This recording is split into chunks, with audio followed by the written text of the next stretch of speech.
Like there's a kids' playground at the end of the green, and there were these three guys who were in there just smoking weed. Oh, And you all could the tell time. that they were migrants. You could tell that they were about, I don't know, 19, 20 years of age. And I said, if we went in there, we could probably have a problem immediately if we tried to say to them, what the hell are you doing sitting in the children's playground? Get the hell out. I had one guy threaten me because he thought I was a rival gang leader. He was totally Oh, mad. yeah, because you look like a Yeah, rival gang leader, yeah. exactly. I fit the description. Yeah. So I went and told the police. They said, "Yeah, we've been having problems with these kind of guys. Most of them are either on weed or they're psychotic, and I think it's a mixture of both, personally." And eventually, next day, I saw them come in, and I thought, brilliant. There was a police van going around slowly, and you know who they were stopping? They were stopping middle-class women who had their chihuahuas off the lead. Yeah. And I was like, oh, now I can sleep well at night. Right. That's who you're targeting. But this is the problem. I mean, we said this the other day that, the police are now targeting people who are not criminals and leaving the criminals alone. It's easy pickings. It's low hanging fruit. It's like they know that some middle class woman's not going to give them much pushback. We've all got a registered place where we live, so it's easy to penalize us, to fine us.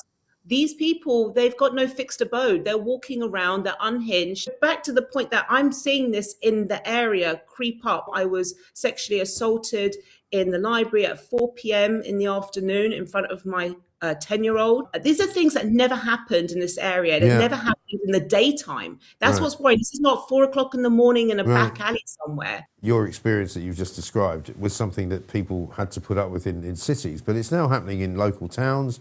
I spend my weekends in Sussex, where it's a relatively different place compared to the sort of the multi-diverse London, but it's starting to happen there. It's starting, you're starting to see people wandering around who look a bit dodgy. You're starting to see people doing things that they didn't used to do. It's the whole country is now. There isn't really any part of England, I don't think, that hasn't been affected. Well, the thing is, Mike, it's very unhealthy for men to not have any purpose, to have any sense of purpose. Unhealthy for anyone, but for men especially, because when I was growing up in London, I never saw men walking around in the daytime on a weekday. It would be older gentlemen, but I wouldn't see, men in the prime of their lives vaping, walking up and down the street, hanging around parks, hanging around playgrounds. It would have been it would have been very strange to have seen something like that. And I'm seeing it all the time. There's men everywhere just kind of doing nothing, vaping, hanging around,